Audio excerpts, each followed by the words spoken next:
Tel que vous le savez, à Hanouka, on a la mitzvah d'allumer la Hanoukia en souvenir du miracle de la fiole d'huile. Lorsque les Hashmonaïm ont vaincu les Yévanim, les Hashmonéens avaient remporté une victoire triomphale, miraculeuse, sur leurs ennemis, les Grecs, qui avaient dominé Israël pendant des décennies. Ils avaient décrété à l'encontre du peuple juif toutes sortes de décrets d'ordre spirituel. Différemment de Purim, où le danger était physique, car Haman Aracha souhaitait anéantir physiquement Israël, chas v'shalom, et le danger était réel, car Assuérus, Achashvérosh, lui a accordé ce droit.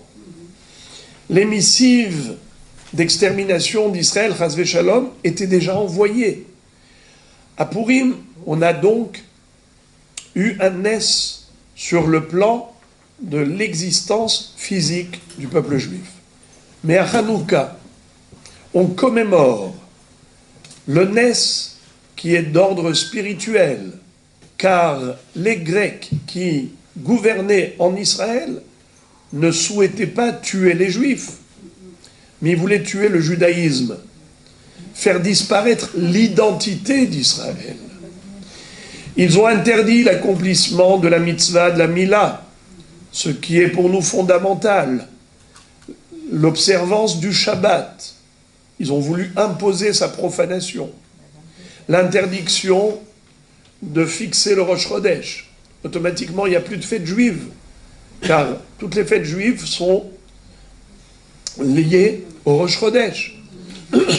Et c'est comme ça qu'ils ont même interdit carrément le culte sacrificiel. Le Beth Amikdash était au chômage technique pendant de longues années. Il n'y avait plus de korbanot. Ils ont même souillé les huiles, rendu impur le shemen de la menorah. Mais lorsque les Hashmonaïm, Matatiaou ben Yochanan Kohen Gadol et ses enfants ont décidé de prendre le devenir d'Israël en main, ils ont été carrément à la guerre contre l'armée grecque, qui était super puissante. Mais, voyant leur conviction, Akadosh Baruch Hu leur a offert cette victoire. Elle était miraculeuse. Comme on le dit dans la prière, Masarta Giborim Biat Chalashim, tu as transmis l'effort entre les mains des faibles. Rabbim Beat Me'atim, les nombreux entre les mains des peu nombreux. Rechaim Bead Tzadikim, les mécréants entre les mains des justes. Temeim Bead Tehorim, les impurs entre les mains des purs. Vezedim Bead Oske Toratecha, les détracteurs entre les mains de ceux qui s'investissent dans ta Torah. Alors,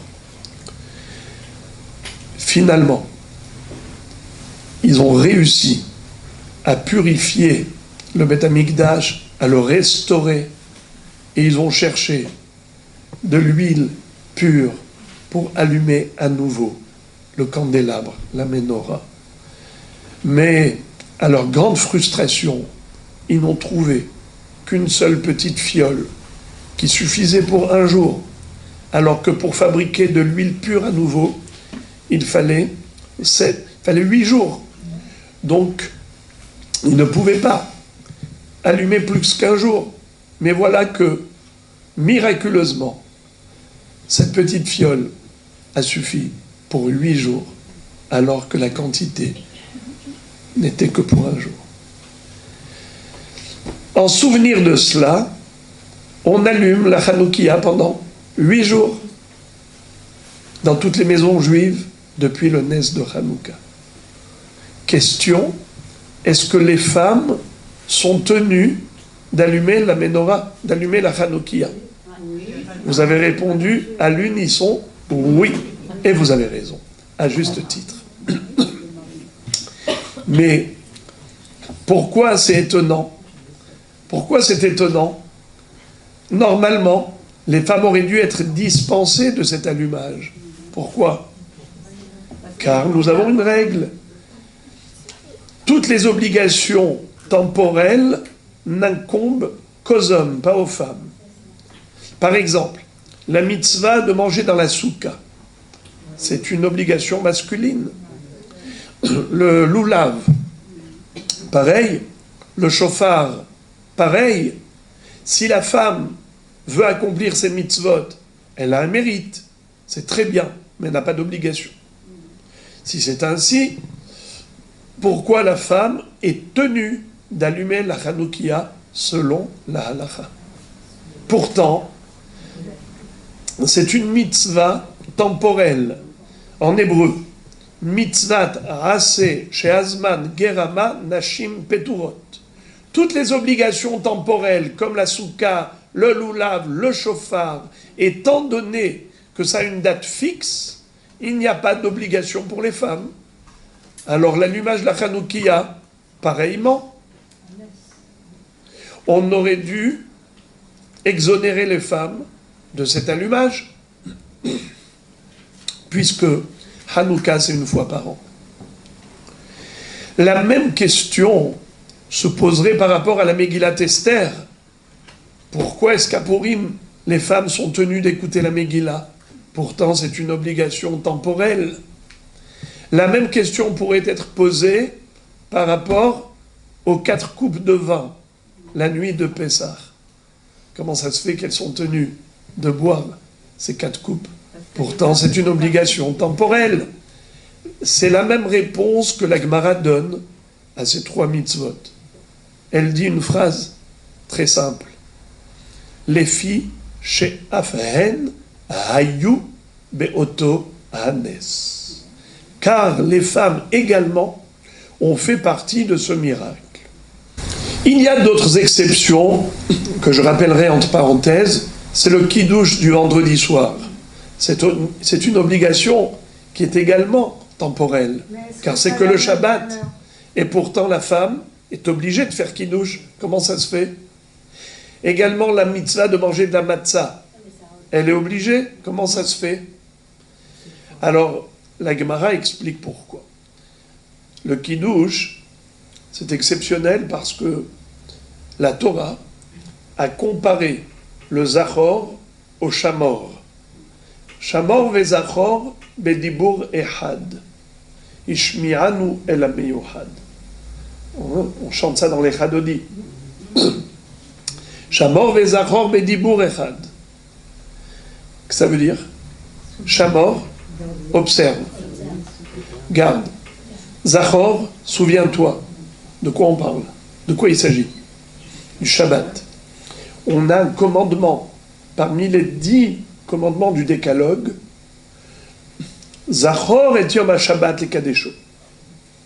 Ça, c'est dans les 10 commandements qui figurent dans les premières tables de la loi, mentionnées dans Parashat Yitro. Mais après que Moshe Rabbeinu ait brisé les premières Luchot Aberit, Akadosh Baruch Hu a donné à nouveau à Moshe Rabbeinu ces Luchot Aberit où il va être écrit à propos du Shabbat, Shamor et Yom HaShabbat, les Kadesho. La première fois, il était écrit Zachor, la deuxième fois, il est écrit Shamor. Quelle est la différence entre Zachor et Shamor? Zachor, souviens-toi, Shamor, observe, garde. C'est que quand on dit à quelqu'un, garde-toi de faire ceci ou cela, c'est abstiens-toi. Le Shabbat, il y a une mitzvah d'abstention, de travailler. Mais il y a également une mitzvah positive, du kiddush. Zachor et Yom HaShabbat. Quand on fait kiddush, on évoque le souvenir du Shabbat. On mentionne le Shabbat, mais Kadesh HaShabbat. Quand on dit que les femmes sont dispensées des obligations temporelles, c'est uniquement des obligations, mais pas les interdictions. Il n'y a aucune différence entre hommes et femmes pour les interdictions, que pour les obligations. Shabbat, il y a 2 choses. Il y a interdiction et obligation. Interdiction de travailler, obligation de faire kiddush. Étant donné que Zachor Veshamor Bedibur Echad, Ishmi'anu El Ameyuchad, Dieu, c'est le seul à pouvoir dire deux choses en même temps. Le Zachor Veshamor Bedibur Echad. Alors, la personne qui est concernée par le Shamor est concernée par le Zachor. Puisque tout le monde a l'interdiction de travailler, les femmes comme les hommes, alors tout le monde a l'obligation de faire kiddush, les femmes comme les hommes. Ça c'est pour le kiddush. Pour le chametz et la matzah, c'est pareil. La Torah nous dit, ne mange pas du chametz, mange la matzah.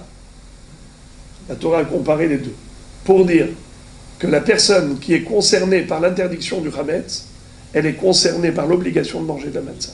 C'est ce qui explique pourquoi la matzah est une obligation, même pour le public féminin, alors que c'est une mitzvah qui a une date fixe. La matzah, c'est une fois par an. Alors on a compris, concernant la matzah, concernant le kiddush, mais pourquoi Hanouka, Purim et Arba Kosot, les trois mitzvot sont des obligations rabbiniques. C'est pas toraïque comme la matzah et le kiddush. C'est les Chachamim qui ont institué la fête de Hanouka, de Purim, Arba Kosot. Afehen hayu beoto hades. Chachamim disent pourquoi les femmes seront concernées par ces mitzvot, car elles ont pris partie, elles ont fait partie du miracle. Qu'est-ce que ça veut dire qu'elles ont fait partie du miracle? Eh bien, il y a un débat entre Rashi et Tosfot. Les commentateurs de la Gemara, Rashi, Tosfot, qui étaient d'ailleurs des Chachamim de France, les Tosafistes, qui étaient des élèves de Rashi, parce que Rashi a eu des filles qui se sont mariées avec des grands Chachamim, des illustres. Il a eu des petits-fils comme le Rabbeinu Tam, comme le Rashbam, Rabbi Shmuel Bar Meir, des illustres. Tous ceux-là ont été les rabbanim des Tosfot. Alors il y a un débat, à savoir, que veut dire la Gemara quand elle nous dit que la femme doit allumer la Hanoukia, car elle a fait partie du miracle. Est-ce qu'elle a fait partie du miracle de manière active ou passive? La première explication, c'est que c'est de manière passive. Qu'est-ce que ça veut dire passive? Eh bien, la femme a subi les mêmes dangers que les hommes. À Purim, elles étaient menacées d'extermination, car Haman n'a pas distingué entre les hommes et les femmes. À Hanouka, elles avaient les mêmes interdictions d'observer les mitzvot. Et même pire, c'est que les femmes étaient la cible des Grecs pour la profanation de la sainteté d'Israël. Les pauvres jeunes filles qui devaient se marier devaient d'abord aller voir le gouverneur. Et une fois qu'elles étaient passées par le gouverneur, elles allaient, les pauvres, se marier après avoir été souillées. Étant donné que ils ont voulu, les Grecs, profaner la Kedusha d'Israël, principalement la pureté des femmes d'Israël, eh bien voilà pourquoi elles doivent allumer la Hanoukia. Car le nes de la victoire des Hashmonaïm, le nes de la fiole d'huile, les concerne tout autant. Et à Pessah, évidemment, elles ont bénéficié du même miracle. La sortie d'Égypte a eu lieu pour tout le monde, les femmes comme les hommes, tout le monde est sorti d'Égypte. Donc elles doivent boire les 4 coupes de vin pour remercier Hachem pour ces 4 langages de Géoula, Veotseti, Veitzalti, Vegalti, Velakarti. Ça, c'est la première explication selon laquelle les femmes ont fait partie du miracle, mais passivement. Elles ont subi un danger duquel elles ont été sauvées. Elles étaient passives. Or, le deuxième pirouche, c'est que les femmes ont été actives dans dans ces trois périodes, Pessah, Purim et Hanouka. Qu'est-ce que ça veut dire elles ont été actives? À Purim, le Ness a eu lieu grâce à Esther, donc c'est une femme, puisque c'est elle qui a déclenché le miracle de Purim. Elle a été factrice de ce miracle. C'est la raison pour laquelle les femmes sont privilégiées à Purim et elles ont la mitzvah d'écouter la Megillah. La même raison à Hanouka. À Hanouka, il y avait une femme qui s'appelait Yehudit. Le Mishnah Berurah nous dit que c'était la fille de Yochanan Kohen Gadol. Il s'appuie sur des Rishonim qui disent que Yehudit était la fille de Yochanan Kohen Gadol, le père de Mattatiahu. Donc c'était sa sœur. Étant particulièrement belle, elle a été voir Halifornus Holoferne, le chef d'état-major de l'armée grecque, et elle a comploté, elle a monté un plan très malin. Elle a été avec un panier plein de fromage, du fromage salé, avec du vin, et elle est allée le voir avec toutes sortes de provisions, toutes sortes de choses qu'elle a préparées.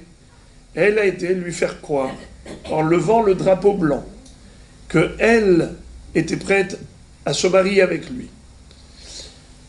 Alors, du coup, le roi était séduit, pas le roi, le gouverneur était séduit, ce chef d'état-major, et donc il lui a donné le privilège d'avoir un accès libre dans le camp militaire des Grecs qui assiégeait la ville d'Israël, Yerushalayim.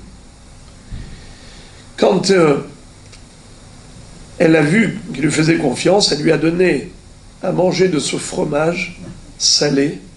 Heureusement qu'il n'était pas tunisien.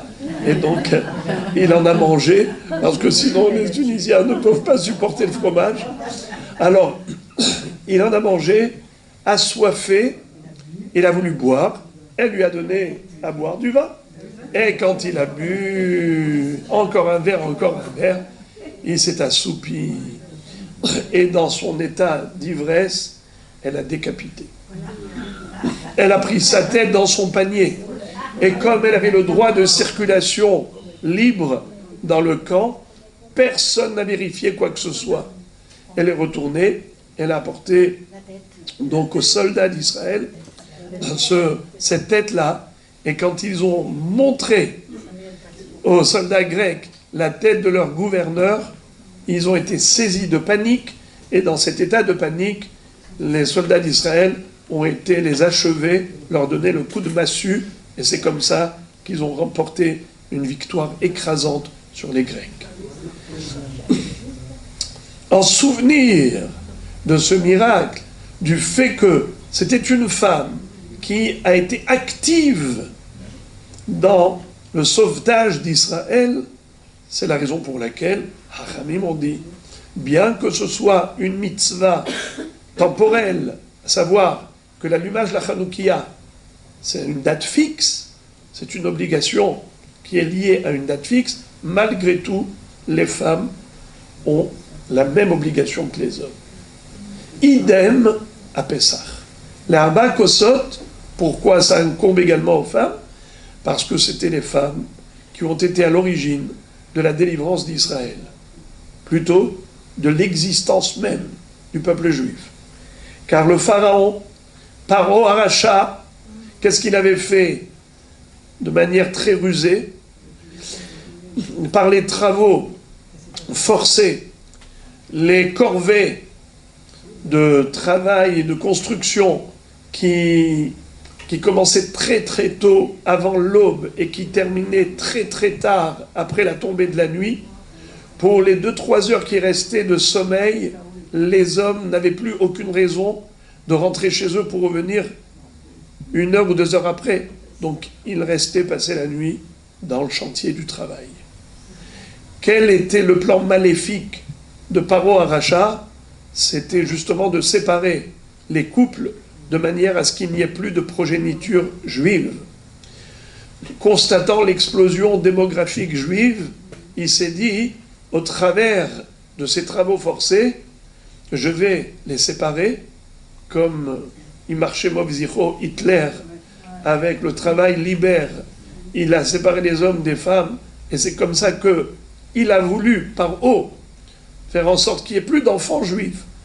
Mais les femmes d'Israël étaient animées d'un courage, de émouna extraordinaire, malgré leur fatigue. Elles allaient puiser de l'eau, et Akadosh Baruch Hu faisait en sorte que les poissons de la rivière remplissaient la moitié du seau, la moitié d'eau, moitié poisson. Alors elles ont été chauffer l'eau pour laver et désaltérer leur mari avec un bon verre de thé, et le poisson, ils ont fait de la damroute, et c'est comme ça que, en les restaurant, en leur donnant l'envie de vivre, ils me disent que carrément elles sortaient ensuite un miroir de cuivre en disant qui d'entre nous deux est le plus beau, et c'est comme ça qu'elles essayaient d'inciter leur mari à ne pas perdre courage, à donner naissance à une progéniture. Finalement d'ailleurs, vous savez que ces miroirs de cuivre ont servi à la fabrication du kior. Le kior, c'était le bassin d'eau dans le Beth Amikdash, dans le Mishkan.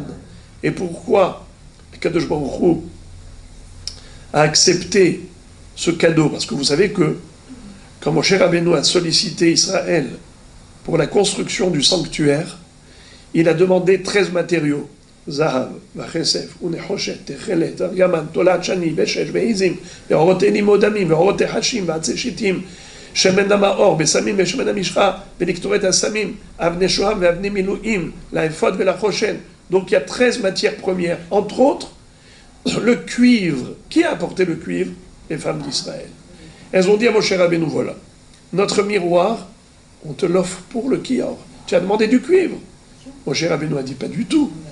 Je veux du cuivre, mais pas des miroirs, parce que c'est fait pour le Yetzer Hara. Les miroirs, ça peut entraîner vers la faute. Alors, je me dis à Moshe, accepte ce cadeau, c'est le plus précieux de tous les cadeaux, car l'usage qu'ont fait les femmes d'Israël de leur miroir, c'était un usage positif et pas négatif. Un miroir, ça peut être utilisé négativement, ça peut être utilisé positivement. Elles se sont réservées à leur mari, et au contraire, elles ont suscité en eux l'envie de continuer à vivre maritalement pour donner naissance à une descendance juive. Alors, malgré le complot de Paro, il n'a pas réussi à mettre fin à l'existence d'Israël. Après ça, donc, il va demander aux sages-femmes de tuer les bébés à la naissance. Mais même là, Yocheved et Myriam, les sages-femmes, ont été des femmes sages. Elles n'ont pas obéi le roi. En tout cas, on y arrive à ce miracle de la sortie d'Égypte. Grâce à qui? Grâce aux femmes d'Israël. Les femmes d'Israël ont mérité d'être à l'origine de la délivrance, la première, la sortie d'Égypte. Alors que Baruch dit, ce sont elles qui ont créé la possibilité de ce miracle. Elles ont donné naissance à Israël. Donc elles doivent boire les 4 coupes de vin qui représentent la simcha, qui exprime la joie d'avoir mérité cette sortie d'Égypte qui allait par étapes. Vous comprenez que les 4 coupes de vin qui correspondent aux 4 expressions, l'otseti, veitzalti, vegalti, velakarti, c'est pas juste des synonymes. Ce sont les 4 étapes de la Géoula. Veotseti etrem mitachat siblot mitzraim. Veitzalti etrem me'avodatam. Vegalti etrem bizroa netuya ou bishvatim gedolim. Velakarti etrem lileam ve'aiti lachem lelokim. Ça veut dire qu'Akadosh Baruch Hu, progressivement, il va arrêter d'abord l'oppression, ensuite l'esclavage, ensuite l'exil, et après spirituellement, il nous choisit pour nous donner la Torah. Il fait de nous son peuple, et lui est notre Dieu. Viaïti, et la quartier Tremli Leham, alors, on a compris que les femmes, en fait, Afen Ayou Beotohanes. Quelle est la réflexion que je voudrais partager aujourd'hui avec vous? C'est que si on dit que les femmes ont été facteurs de la Géoula, elles ont déclenché le Nes, Esther à Purim, Yehudit à Hanouka, Nashim Tzadkaniot à Pessah, ok, on a compris. Qu'est-ce que veut dire? Qu'elles sont chayavot. Ou bien que l'on dise qu'elles étaient passives. Elles étaient passives, mais elles ont été concernées par le même danger. Si elles étaient concernées par le même danger que les hommes, alors elles ont mérité d'être sauvées du même danger. Alors elles sont concernées par la mitzvah qui évoque, qui commémore le miracle. C'est clair. D'une manière ou d'une autre, les femmes sont concernées. Mais quelle est la question? Si on dit que les femmes ont été le facteur déclencheur du miracle, dans ce cas-là, pourquoi la Gemara dit Af hen hayu beoto hanes? Traduction. Elles également ont fait partie du miracle. Mais c'est pas également, c'est elle et uniquement elle. C'est Esther, c'est Yehudit. Alors on n'aurait pas dû dire Af hen hayu beoto hanes. Quand on dit Af, ça veut dire que la traduction du mot Af, c'est quoi? Aussi, également. Af hen, elle également. Mais c'est pas elle également, c'est elle et uniquement elle. Alors pourquoi il y a écrit sous le mot Af? C'est la question qui est posée par Tosfot à Rashi. On n'aurait pas dû dire Afen. Et c'est là que je voudrais donner une explication, qui est un petit grain de sel personnel, c'est que la force de la femme juive, c'est qu'avec tout son héroïsme, elle se met malgré tout en retrait pour ne pas attirer tous les applaudissements, tous les succès. C'est-à-dire, normalement, la femme, une fois que Esther a fait ce qu'elle a fait, elle aurait dû dire à tout le monde « Eh oh, c'est moi !» Yehudit, elle aurait dû dire « Coucou, rappelez-vous, c'est moi !» Non, pas du tout. Esther, comme son nom l'indique, Esther, c'est se cacher. Ça veut dire qu'elle se met en retrait. La force de la femme juive, c'est de tout faire sans le montrer. Comment un foyer juif fonctionne? Il y a une force motrice. La maman, l'épouse. C'est qui donne le ton dans chaque foyer? C'est qui travaille à longueur de temps pour qu'il y ait une vie, pour qu'il y ait une âme dans la maison? Akeret abayit, Moshivi akeret abayit. Le ikar abayit, le pilier de la maison, du foyer, c'est la femme. Et malgré tout, après tout ce qu'elle fait, elle n'attend pas le retour d'admiration de tous ceux qui bénéficient. Et parfois même, elle n'entend que les remarques, elle n'entend que les reproches. Une femme qui m'avait dit une fois, quand elle se plaignait des plaintes de son mari, me dit, c'est pas possible, j'ai nettoyé toute la maison, il y avait un tout petit coin sur le plan de travail qui était... Il est rentré, il me dit, mais c'est quoi ça? Toute la maison qui était nickel chrome, juste le petit coin où il y avait c'est quoi ça? Eh bien, malgré tout, elle ne croise pas les bras, elle ne baisse pas les bras à cause de cela. Elle continue d'être active. C'est ça l'héroïsme des femmes d'Israël. Afhenayu beotohanes. Dans le sens où, même si c'est hen, elle se considère afhen.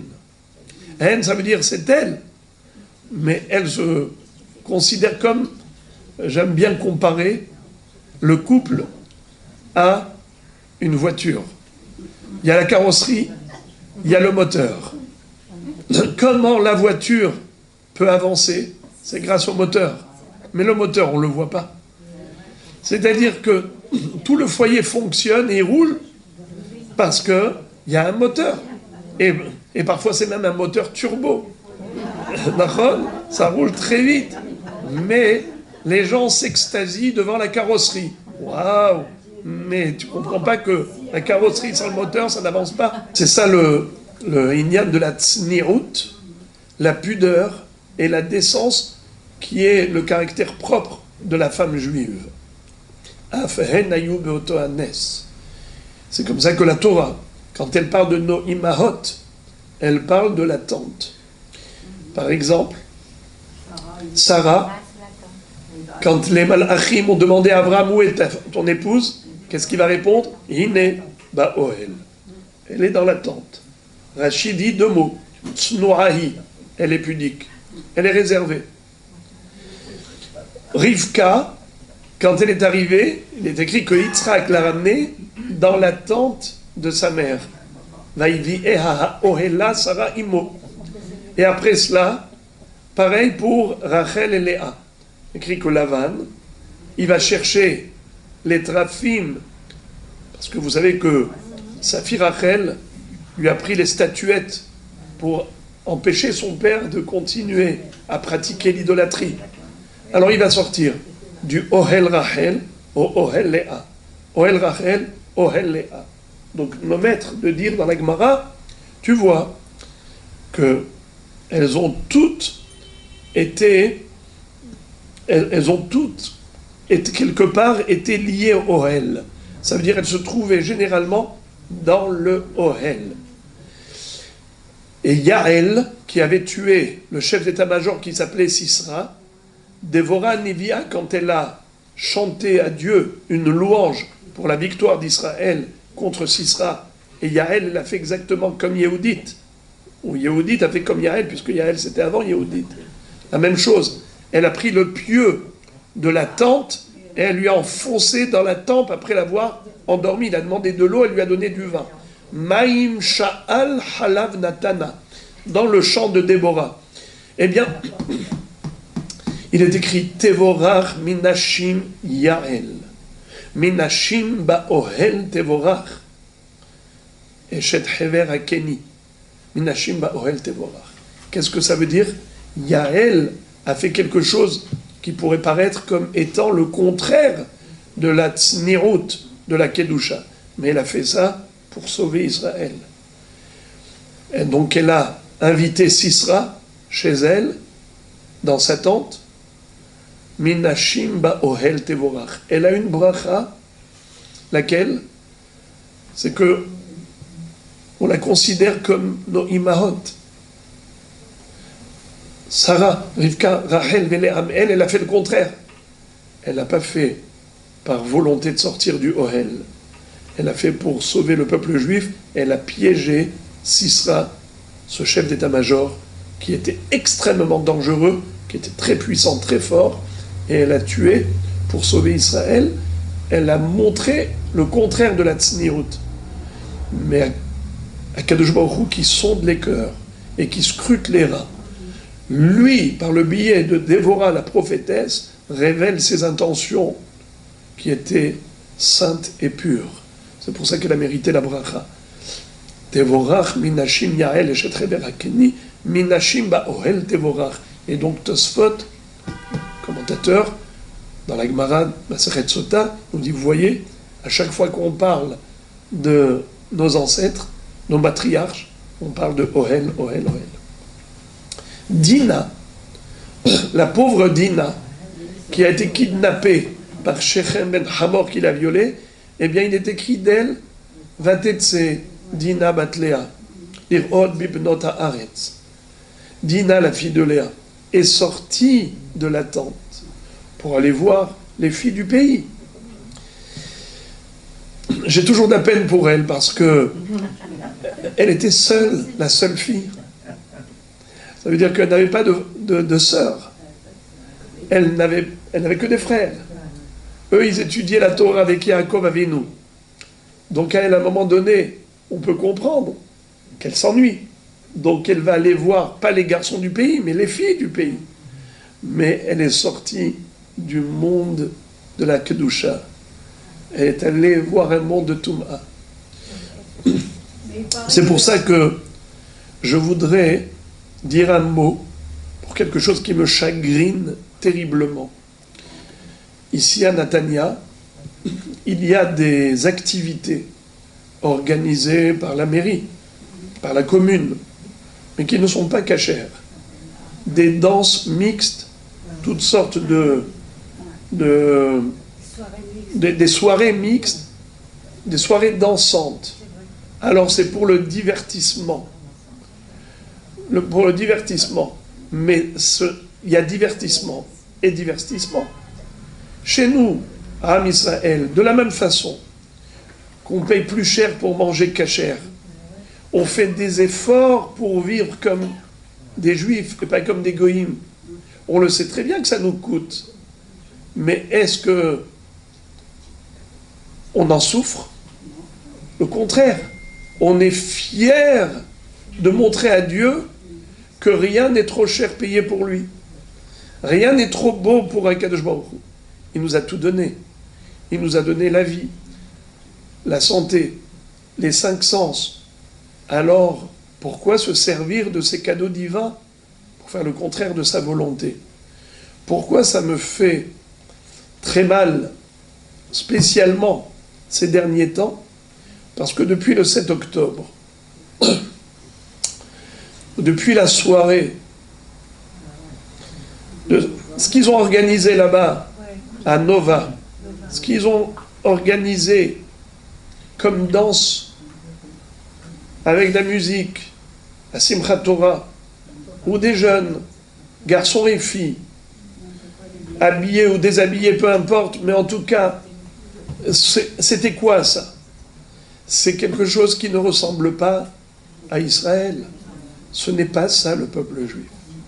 La grandeur de nos matriarches, c'était leur pudeur. C'est cela ce qu'Akadosh Baruch Hu tient à souligner. Hine ba'ohel.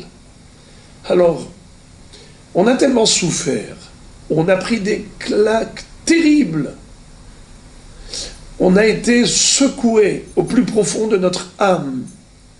On a encore des otages qui attendent le sauvetage. On est encore menacé par autant d'ennemis. On sort la tête de l'eau d'un côté, on essaie de nous engouffrer de l'autre côté. On a terminé avec Hezbollah, tu as terminé avec Gaza, tu as Hezbollah, tu as terminé avec Hezbollah, tu as les Houthis, tu as la Syrie. Mais ça ne veut pas s'arrêter, après la Turquie, après l'Égypte. Qu'est-ce que c'est que ça? Kadosh Baruch Hu te montre, Kadosh Baruch Hu nous montre qu'on a besoin de sa protection. Alors, on ne doit pas répéter les mêmes erreurs. La shaviketi et benechem, moussav lolakaru.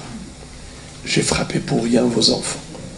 Aucune leçon n'a été comprise. C'est ça. Rabotai, il faut publier. Il faut faire les remarques. Il ne faut pas fermer les yeux. Moi, c'est quelqu'un qui m'a montré. Sur son groupe WhatsApp, moi je ne reçois pas ça.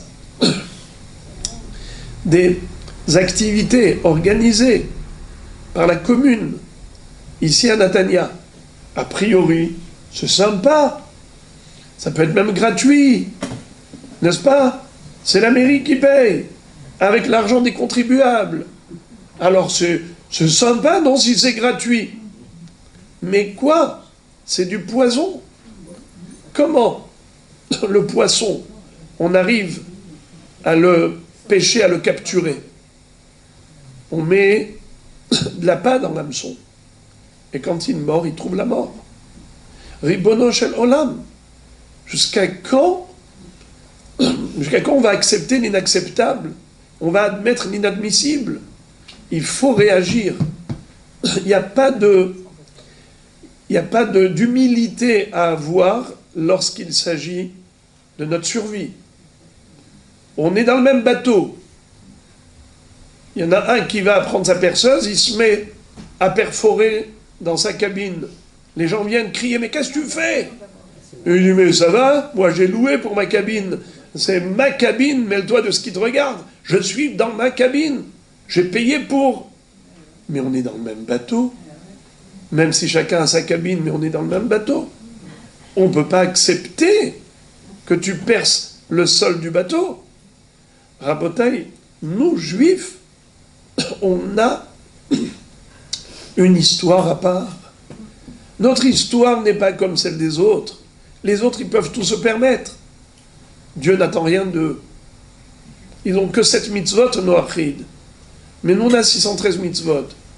Parce que nous avons mérité d'être le peuple élu. Akadosh Baruch Hu nous a fait sortir de Mitzrayim. Et il nous a fait autant de miracles durant toute l'histoire. C'est juste inexplicable. Notre existence est incompréhensible. Les plus grandes puissances ont disparu. La Grèce antique, l'Égypte antique, la Rome antique, ces civilisations, où sont-elles? Israël est toujours là, présent sur la scène de l'histoire. Comment ça s'explique qu'une petite brebis, convoitée par 70 loups, est toujours là? Eh bien, il y a un grand berger qui protège la brebis. La brebis, il ne faut pas qu'elle s'éloigne du berger. Alors, il faut comprendre que nous avons une responsabilité mutuelle. Il ne faut pas se taire. On reçoit des invitations qui ne sont pas convenables, il faut envoyer les remarques. Il faut des pétitions. Il faut dire, nous, on n'en veut pas. On n'en veut pas. Alors on nous envoie aussi des invitations à des cours de Torah. Et en même temps des invitations à ce qui est contraire à la Torah. Alors qu'est-ce qu'on veut? Laisse-moi tranquille, je ne veux pas de la Torah, si c'est cette Torah. La Torah, qu'est-ce qu'elle me dit? Abstiens-toi, mange cachère. La Torah me demande de faire des efforts. Mais si tu m'invites à faire le contraire de la Torah, alors pourquoi tu m'invites à la Torah? Tu m'invites à une chose et son contraire. Tu me dis, viens, il y a un cours de Torah. Mais c'est quoi la Torah? On est inconscient. On fait n'importe quoi. Le principal, c'est qu'il y ait des activités? Non. Le principal, c'est de préserver l'identité. C'est que Am Israël doit vivre et survivre. Ve'atem adevekim b'Hashem Elohechem hayim kulechem hayom. Si vous restez attaché à Dieu, vous restez vivant et survivant. L'épée Damoclès plane toujours sur Israël. Il n'y a pas un jour où vous n'allez pas voir dans les infos des vagues d'antisémitisme incroyables de partout, mais de partout. Et vous voyez des amis qui deviennent des ennemis, et des gens qu'on a cru sympathisants sont antipathisants. C'est incroyable. Qu'est-ce qui s'est passé? Afar libam nisnohamo. Dieu a transformé le cœur d'ami en ennemi.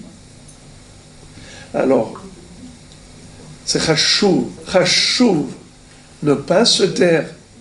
Chacun, chacune, peut, au travers d'un petit message, exprimer son mécontentement en disant non, vous n'envoyez pas des invitations pareilles.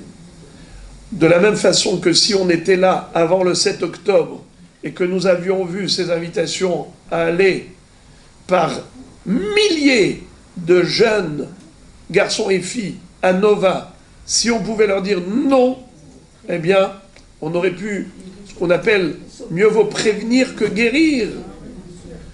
Alors, il faut être préventif. Pourquoi attendre d'être curatif? Akadosh Baruch Hu est patient. Mais il faut profiter de cette patience. Il faut se réveiller. Il faut se réveiller. Les gens travaillent beaucoup pour essayer d'aider les gens, que ce soit les militaires, les chayalim, que ce soit les gens qui ont été déplacés de chez eux et ainsi de suite. Mais l'aide spirituelle aussi est absolument nécessaire. Car chez nous, le matériel et le spirituel sont inséparables, ils sont intimement liés, car Israël, c'est Shir El. Israël, c'est le chant de Dieu. Notre existence, c'est la gloire divine qui retentit à l'échelle universelle. Il existe des Juifs, Dieu existe. C'est comme ça. Parce que on n'aurait pas pu exister si lui n'était pas là pour nous protéger. Alors, be'atzlacha rabba et besorot tovot yeshuot v'nechamot.